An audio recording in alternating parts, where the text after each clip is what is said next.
Olá, estamos aqui para mais um Ortopedcast, um bate-papo aí sobre alguns pontos importantes para a nossa prática clínica, como ortodontista, enfim, ou dentista de maneira geral.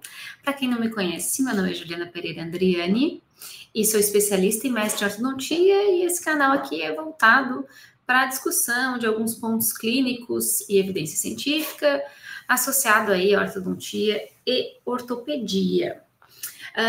Para quem quer acompanhar nosso trabalho, fica aí a sugestão de dar uma olhada no nosso site, ortopedlearning.com, um portal de cursos online voltado para ortodontia e ortopedia, de pacientes sem crescimento, e a Academia de Odontologia, que eu também estou à frente desse projeto, junto com a Carla, um portal de cursos online voltado para odontopediatria. Então fica aí o convite para que vocês possam conhecer o nosso trabalho.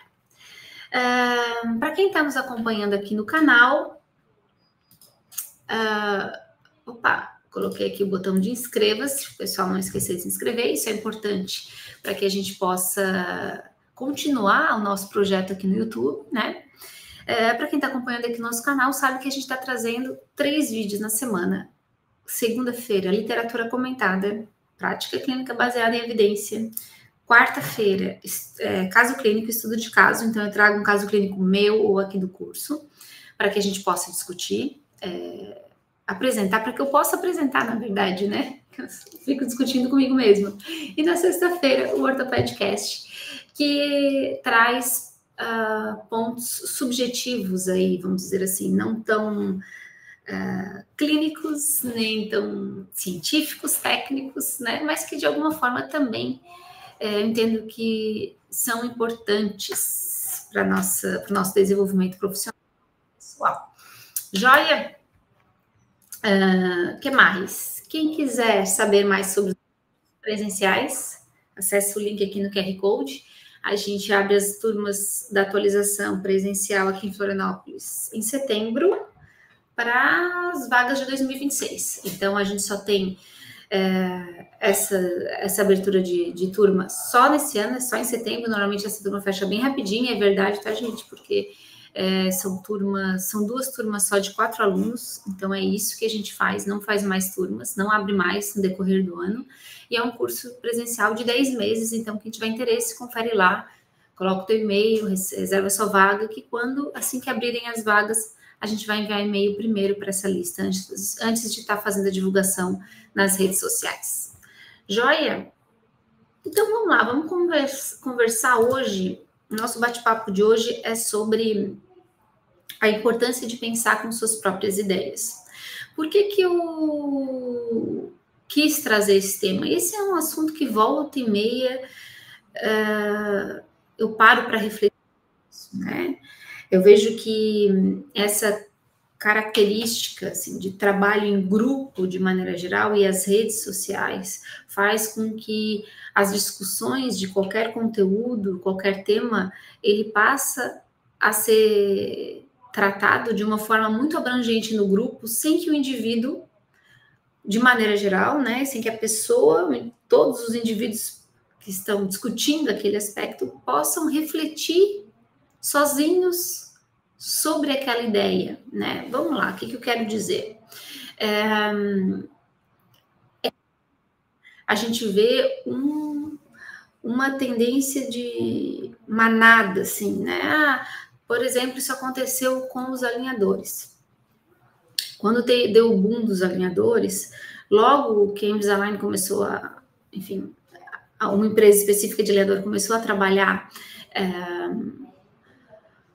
tipos de posts de rede social, incentivando os dentistas a realizarem aquele conteúdo naquele formato. Todo mundo foi um efeito manada, assim, todo mundo repetia aquele mesmo padrão.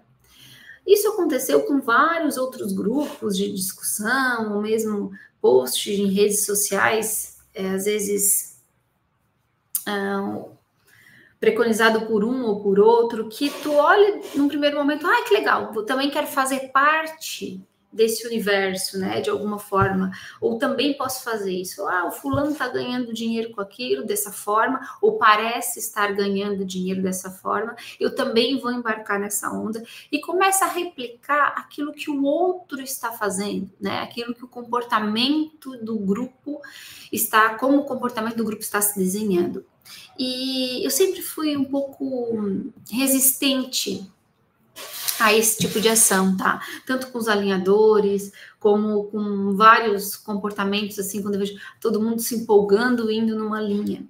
Porque, de maneira geral, gente, quem vai surfar nessa onda são só os primeiros. Os outros, se tu vai um pouquinho atrasado, se tu titubeia para iniciar o processo e entra nessa onda um pouquinho depois, de maneira geral, tu fica a deriva na praia, tu morre afogado, tu não consegue o mesmo resultado.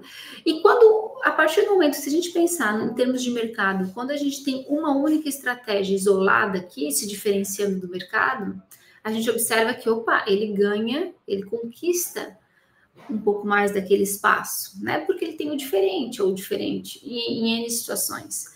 Ele conquista um espaço maior, vamos dizer assim, em termos de mercado, a gente está falando. A partir do momento que tem um monte de gente fazendo tudo igual, esse mercado se divide e o retorno se distribui. Então, o resultado não vai ser igual, mas nem para aquele que começou, nem para ninguém que está na expectativa de ter o resultado que aquele cara que começou tinha. Então, eu questiono muito esse comportamento de grupo. Tem um vídeo do TED Talks, não sei se é de 2012, eu não lembro, mas a autora é Susan Cain e ela era advogada e ela escreveu um livro que eu gostei muito de ler que se chama O Poder dos Quietos. É um livro de capa azul, não, até ia trazer ele aqui para mostrar para vocês, mas ficou em casa. Eu gosto da forma como ela aborda. Meu marido já achou o livro muito científico, ele não conseguiu seguir até o final, tá? Mas eu achei uma leitura leve. E ela traz um ponto de vista, uma reflexão bem pertinente em relação a essa questão. Na verdade, o livro é sobre introvertidos versus extrovertidos, né? E ela traz essa reflexão no sentido de que hoje, de maneira geral, a comunidade como um todo, né, a sociedade espera que as pessoas sejam extrovertidas, comunicativas, estejam sempre em grupos, se reforça essa questão do networking e com as redes sociais, isso também se faz presente, porque tu precisa ter rede social, porque tu precisa ter Instagram, porque tu precisa... Sim, eu acho que nesse sentido, sim, é preciso se posicionar no mercado, mas a questão é como que tu vai fazer esse posicionamento, né? Tu vai estar sempre atrás de alguém que está fazendo alguma coisa? Ou tu vai... E daí, quando a gente está sempre atrás de alguém que está fazendo alguma coisa, às vezes uma pessoa mais extrovertida, mais comunicativa, que consegue se comunicar bem naquela determinada rede social. E aí, quando a gente se depara com isso, a gente pensa, pô, que legal, ela tá tendo retorno, ela tá com não sei quantos mil seguidores, ou isso, aquilo, ou isso, aquilo. E a gente começa a ficar preocupado em traçar o nosso perfil semelhante ao daquela pessoa. Que às vezes é uma pessoa extrovertida, que para ela tá num ambiente natural, confortável, e que é totalmente diferente de mim. Que sou mais introvertida, que não consigo trabalhar a rede social da mesma forma. E aí eu fico muito mais focada em me moldar para ser o que ela é, do que trabalhar em mim mesma o meu próprio potencial. O meu potencial intrínseco, né? Vamos dizer dessa forma. Quando eu me comunico aqui no YouTube com vocês, para mim, essa linguagem, essa forma de trabalho é muito fluida, eu gosto, porque para mim é um exercício, é uma reflexão, eu falo comigo mesma, como eu costumo dizer.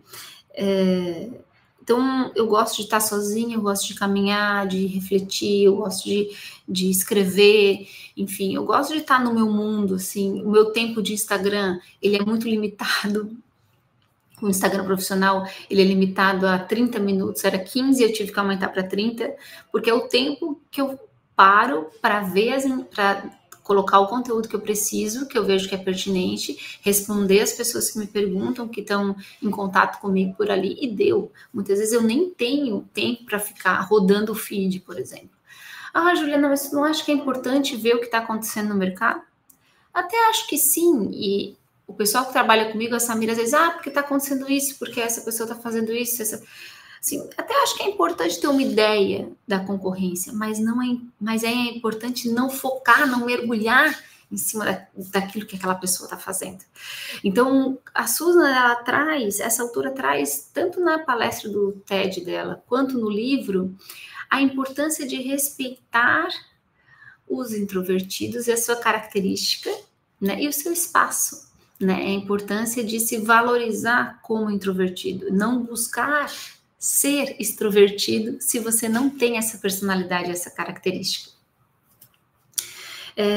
Isso eu digo para vocês que, assim, é um ponto de vista que, não posso dizer uma dica, uma sugestão, enfim, mas é algo que eu gostaria que vocês refletissem. O quanto que cada um de nós não está perdendo tempo pensando em estratégias de mercado, estratégias para o nosso negócio, perdendo tempo naquilo que o outro está fazendo, ao invés de estar otimizando o seu tempo naquilo que você pode fazer de melhor. Quais são os meus pontos fortes, o que eu posso trabalhar, o que eu posso, né, como que eu posso fazer.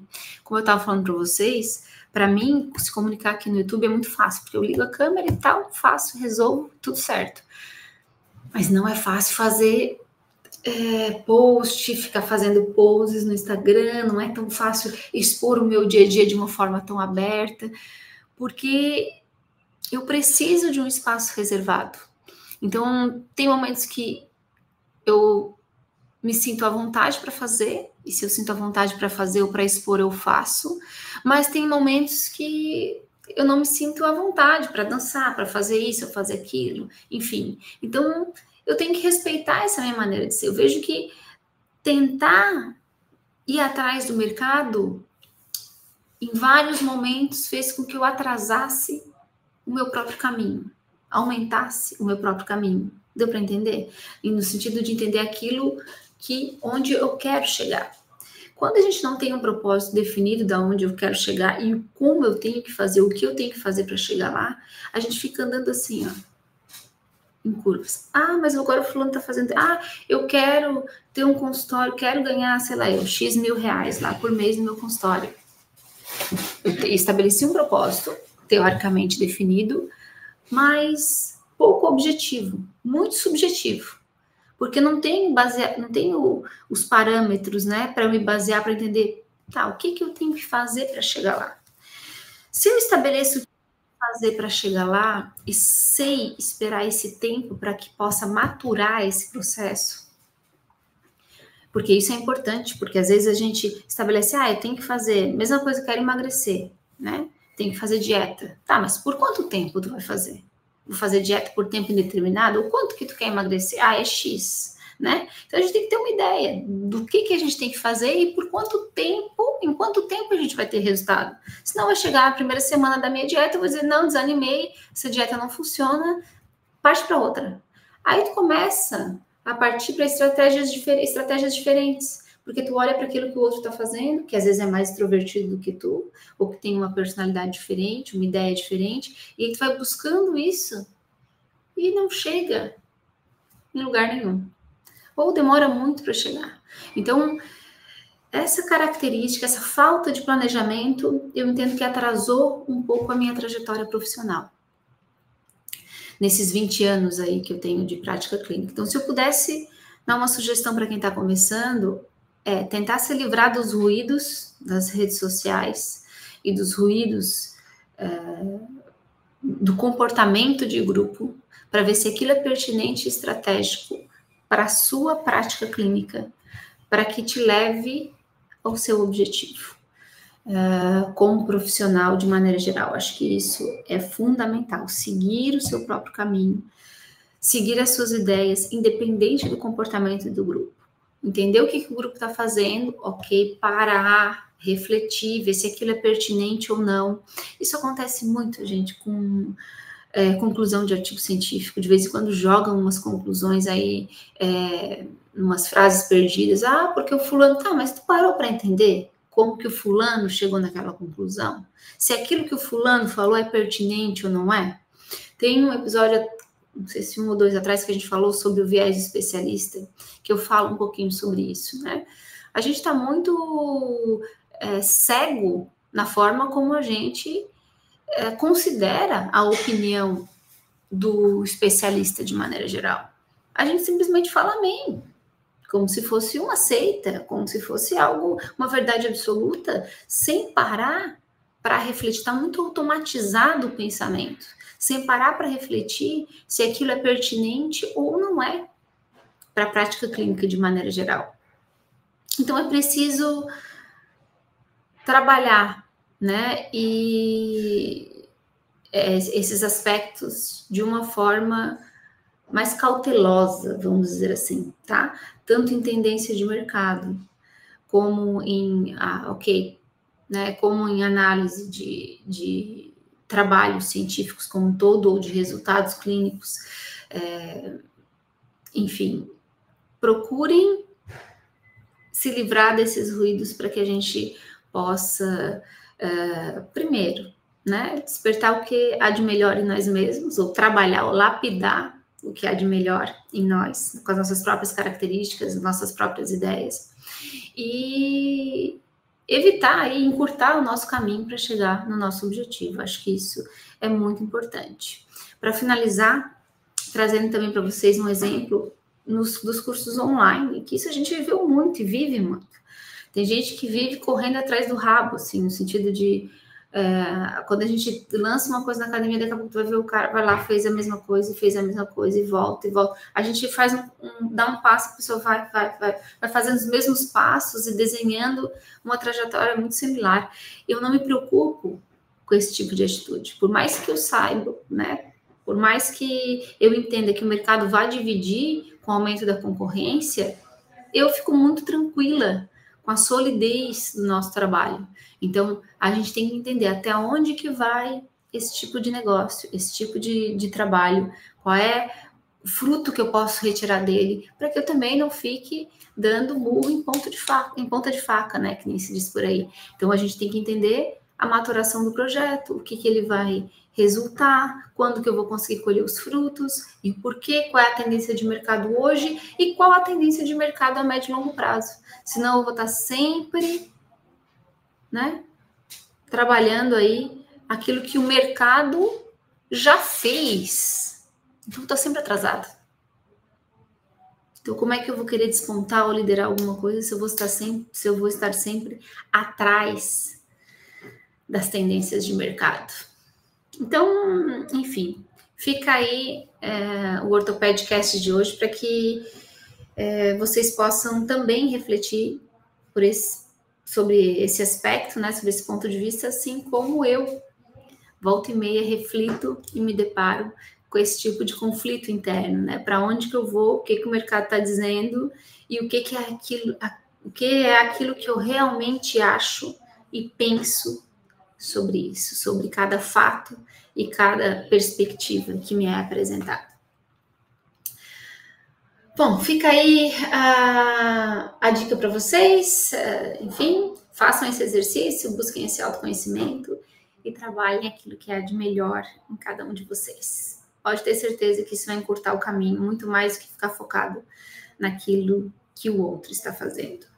O Ortopedcast de hoje era isso. Um grande beijo e vejo vocês na semana que vem, na segunda-feira, com mais um Literatura Comentada. Até mais. Tchau, tchau.